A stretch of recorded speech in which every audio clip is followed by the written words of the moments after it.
Hello friends, today I will start the discussion of Mahashweta Devi's story Draupadi. Actually, Draupadi is the translation by Gayatri Chakraborty Spivak of Mahashweta Devi's Bengali story Draupadi.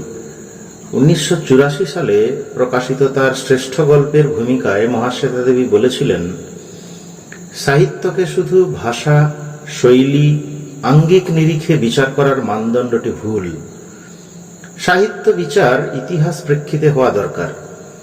লেখকের লেখার সময় ও ইতিহাসের প্রেক্ষিত মাথায় না রাখলে কোনো লেখককেই মূল্যায়ন করা যায় না। পুরা কথাকে, পৌরাণিক চরিত্র ঘটনাকে আমি বর্তমানের প্রেক্ষিতে ফিরিয়ে এনে ব্যবহার করি অতীত ও বর্তমান যে লোকবৃত্তে আসলে অবিচ্ছিন্ন ধারায় গ্রথিত তাই বলার জন্য। এই অবিচ্ছিন্ন ধারাটি ও বায়বীয় কিছু নয়, বরং জাতপাত, জমি জঙ্গলের অধিকার এবং সর্বোপরি ক্ষমতাসীন শ্রেণীর ক্ষমতার আস্ফালনের তথা কায়েম রাখার পদ্ধতিকে কেন্দ্র করে নিম্নবর্গীয় মানুষের শোষণের ক্রমান্বয়িক ইতিহাস। ফলে তার গল্পগুলো, মহাশ্বেতা দেবীর গল্পগুলো, যারা সমাজের মূল ধারা থেকে বিচ্ছিন্ন, যারা বরং বেশি অন্তেবাসী, ইতিহাসের শাসনে যারা নির্বাসিত, সেই তথাকথিত নিচু জাত, কখনো বা অন্তজ উপজাতিক মানুষকে তুলে ধরেছে। এদেশে অর্থনৈতিক শোষণ বহুদিন ধরে ধর্মীয় সংস্কারের মায়াজাল বিস্তার করে তার আড়াল থেকে অব্যর্থ সরক্ষেপ করেছে। এইভাবে শোষণ লোকবৃত্ত পুরা কথাকে আশ্রয় করে শোষিতদের মায়াবী অন্ধকারে আচ্ছন্ন করতে সক্ষম হয়েছে। মহাশ্বেতা দেবীর গল্প এই পিছু টানকে, এই একটা সমাজ ব্যবস্থাকে তুলে ধরে। তাদের জীবন তথ্য ইতিহাসের সন্ধানে অনেক সময় গোপনে থেকে গেছে জীবন জীবিকা অধিকারের আন্দোলন। একটা সমাজের সংস্কৃতির সঙ্গে প্রত্যক্ষ পরিচয়ের সূত্রেই তিনি দেখেছেন এবং জেনেছেন সেই এক আলাদা জগৎ। এই বিশ্বাসে যে গৌরববোধ, সেই গৌরববোধই হয়ে ওঠে দাসত্ব শৃঙ্খল, বঞ্চনাকে আশীর্বাদ বলে মেনে নেবার যুক্তি। মিথ বা পুরা কথা, অতি কথাকে রমণীয় করে দেখানোর যে প্রবণতা এদেশে অদ্ভুত এক অনৈতিহাসিকতাকে আশ্রয় করে বেড়ে উঠেছে, কখনো বা আপাত মার্ক্সীয় ঢঙ্গে তাকে উপনিবেশিক অধিকারের বিবাদী অন্য উত্তরাধিকার রূপে সমাদর করেছে এবং যার ধোঁয়াটে ঐতিহ্য বিলাসের আড়ালে চোরাপথে জায়গা গুছিয়ে বসেছে এক রাজনৈতিক হিন্দুত্ব, তারই মূলে আঘাত করেছেন মহাশ্বেতা দেবী। মহাশ্বেতার গল্পে আমরা অন্তেবাসী সমাজ বা সম্প্রদায়গুলিকে চিনতে পারি, যেমন করে বাগদি, যেমন বান, ডোম, বায়েন, পাখমারা, সাত সকালের মা গল্পে আমরা পাই। ওরাও, গঞ্জু, দুসাদ, মাল বা ওঝা এবং সাঁওতাল মেয়ের কাহিনী বা সাঁওতালদের আন্দোলনের কাহিনী দ্রৌপদী গল্পে আমরা পাই। The story of Draupadi is set among the tribals in Bengal. Draupadi or Dobdi, as her name appears in dialect, is a Santal tribe girl who is vulnerable to injustice but resists the burden of social oppression and violence with strong will and courage, and even try to deconstruct the age-old structures of racial and gender discrimination. The most interesting part of the story is that Dobdi Mejen is portrayed as an illiterate, uneducated tribal woman, Santal woman. Yet she leads the politicized life amongst all because she is engaged in an armed struggle for the rights and freedom of the tribal people. Draupadi or Dobdi Mejen, as her name appears in the dialect, is a rebel hunted down by the government in their attempt to overcome these groups. The government uses all forces available to them, including kidnapping, murder and rape, and any tribal deaths in custody are invariably accidents. So, in the very beginning of the story, we find that Draupadi and her husband Dulna are on the most wanted list in West Bengal. They murder wealthy landlords to claim wells and tube wells, which are their main source of water in the village. They fight for their right to basic means of living and nourishment. Dulna, husband of Dobdi, is eventually gunned down by policemen. However, Draupadi manages to escape and begins to operate, helping fugitives who have murdered corrupt property owners and landlords. She tactfully misleads the cops who are on her trail, but she is finally caught and kept in police custody. This is where the story actually begins.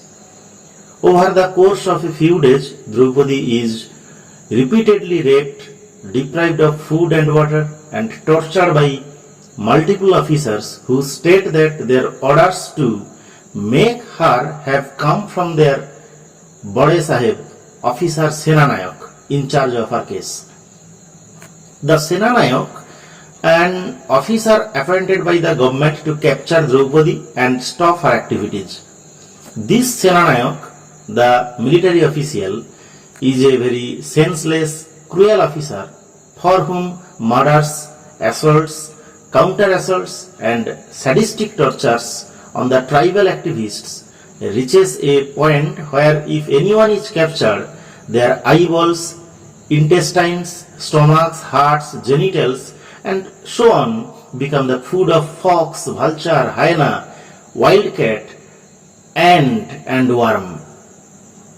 After days, the policemen take her back to the tent and tell Dobdi to clothe herself because it is time for her to meet Senanayak. As the girl pushes a bucket of water forward for her to wash herself, she laughs, throws the water down and tears the pieces of cloth on her body. She proceeds to walk out of her tent towards Senanayak naked and with her head held high. Senanayak is taken aback and quickly turns away his eyes from her body. She walks straight up to him, hands on her hips and says, "The object of your search, Dobdi Mezen, quote unquote. You asked them to make me. Don't you want to see how they made me?" When Senanayak asks where her clothes are, she replies angrily that clothes were useless because once she was striped, she could not be clothed again. She spits on Senanayak with disgust and says, "How can you clothe me? Are you a man? There isn't a man here that I should be ashamed." And interestingly, she pushes Senanayak with her exposed wounded breasts, and for the first time, Senanayak is afraid to counter an unarmed woman. In that moment, though Draupadi has no weapons, she uses her body as her greatest weapon. The body which was abused, tortured and seen as the cause of her downfall becomes the very weapon which she stands up for herself. She refuses to let them take advantage of her emotions even though she has been physically assaulted. Draupadi realizes that raping a woman does not make the male species masculine. In fact, it neutralizes the very purpose. Here Mahasweta Devi presents Draupadi as a strong female character, transgressing sexual orientation and social standards. The story ends with a magnificent final scene in which she faces her abusers naked and bloody, but fiercely strong. The Hindu mythology of the subaltern female body, which is never questioned and only ever exploited, is rejected by Mahasweta Devi. For goddess Durga in her form of Sati, means a good wife, quote unquote, she immolates her body in pain over her father's abuse of her husband Lord Shiva. Being enraged, Lord Shiva dances over the universe with Sati's body on his shoulder. Then Lord Vishnu disembowels her body and her body parts are thrown over the universe. Each relic of Sati's body become a place for worship and pilgrimage. And the same case in Mahabharata, Draupadi's marriage to all the Pandavas and the snatching of her clothes by the Kauravas is another way in which the female body is exploited. In both the case of Durga and Draupadi, what happens to their body is a result of patriarchal voice which denies them agency. The character of Draupadi allows us to view the subaltern's identity vis-a-vis the hegemonic structures seen through the policeman and officer Senanayak. Thus, Draupadi's body becomes a site of both the exertion of authoritarian power and gender resistance. Draupadi bears the torture as she is raped. However, the attack on her body fades the male authority's voice as she candidly reacts to the police. Her refusal to be clothed goes against the phallocentric power, and the exploitation of her body gives her the agency to step away from the hegemonic patriarchy of the policeman. Mahasweta Devi illustrates how any conflict or war results in the woman's body being the primary targets of attack by men. During the Naxalite movement and the Bangladesh Liberation War, both men and women are tortured, but it is much worse for women as they additionally undergo sexual abuse. Thus, with Spivak's concepts of the subaltern in mind, through Draupadi, Mahasweta Devi represents the gender subaltern subject who exists at the periphery of the society and dares to go against the existing patriarchal structures. Gayatri Chakravarti's Spivak has shown concern regarding the representation of the subaltern in the mainstream discourse on the basis that subaltern cannot be represented, only represented. However, Mahasweta Devi's use of polyphony not just represents the subaltern, it also explores the politics around the category of the subaltern. Mahasweta Devi explicates the problems of women and the misery they undergo in a male-dominated society and presents them in her works. In her works, she has dealt with the plight of the women and their subordination. Her writing has little to do with the insignificant everyday eccentricities of the privileged. She avoids the needless or the unnecessary things. In her matter-of-fact, no rhetoric writing, one sees no romanticism in the plight of women who are most directly and drastically affected by the patriarchy. Her characters are from the bottom of the socio-economic class. They are real, multidimensional, and well-formed. To Mahasweta Devi, they are the needful. So, Mahasweta's stories are dealt with the feministic approach. Now, let us check what feminism is. Feminism is a social movement required for the reparation of the imbalance in society by providing women with the same rights and opportunities as men in order to be able to take their rightful place in the world. Feminism is not only the movement which is run by women for women, but it is a kind of human liberation movement.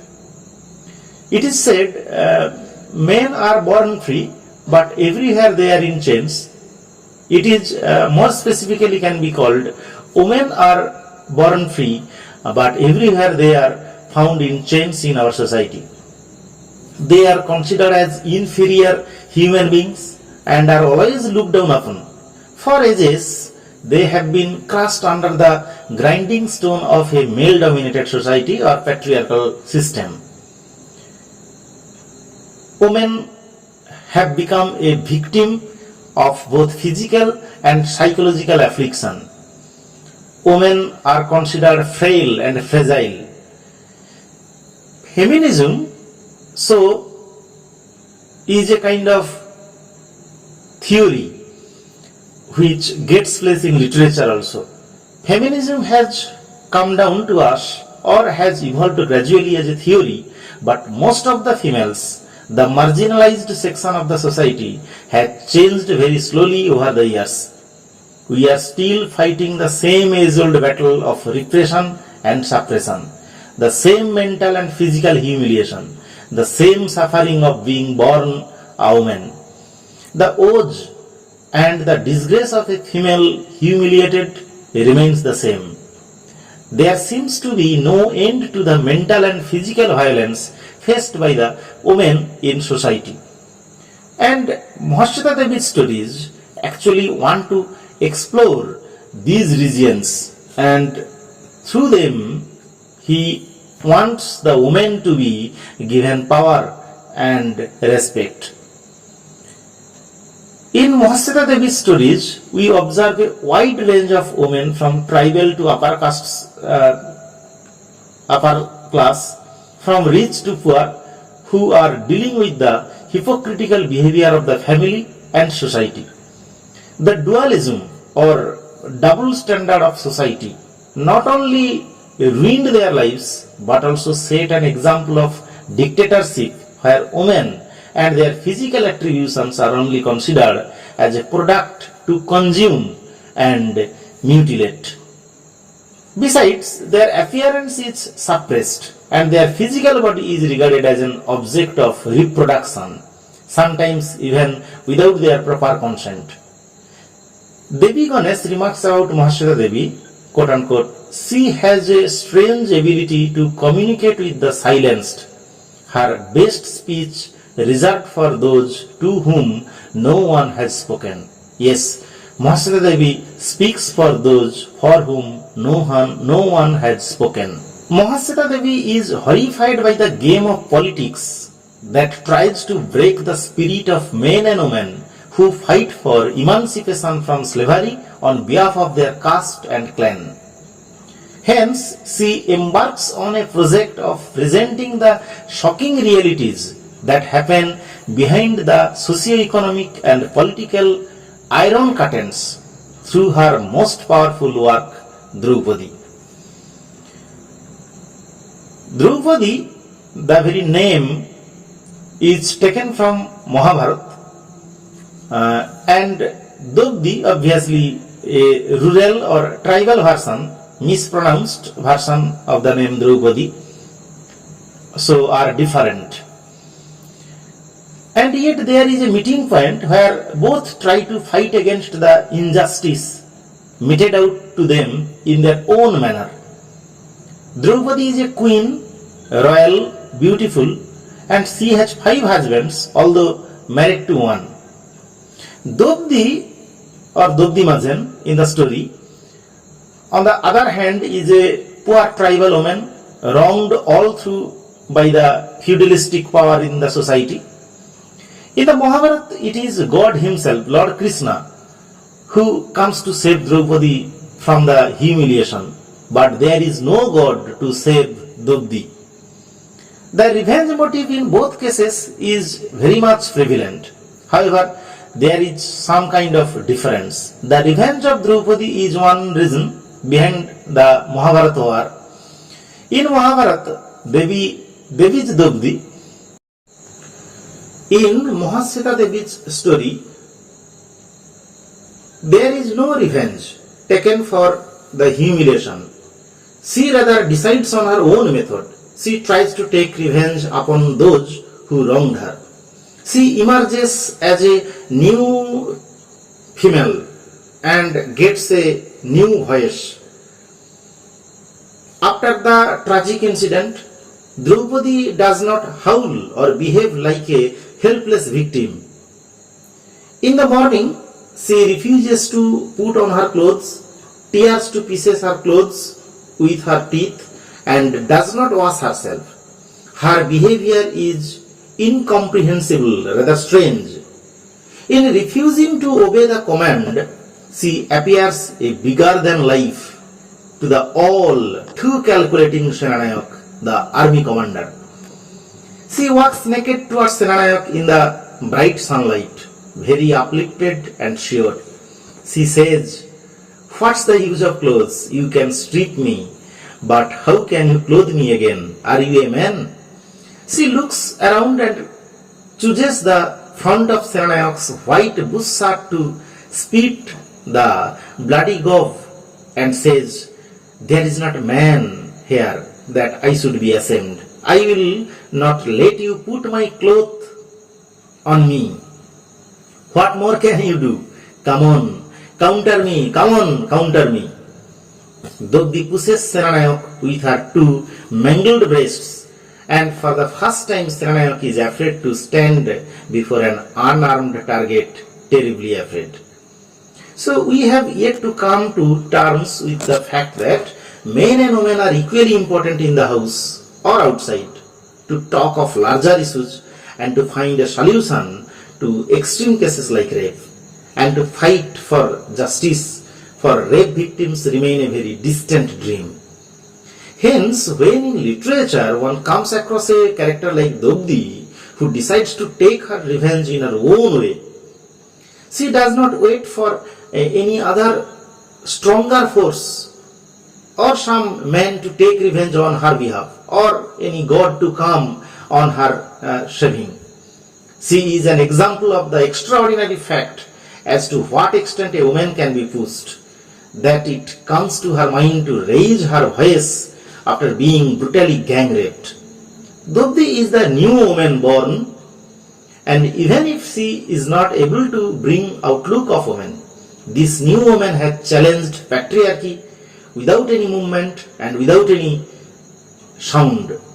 She begins another war in her own silent manner. This is how the story of Mahasweta Devi is different and needs our attention. Thank you friends for watching this video. In the next video, there is the line by line discussion of the text.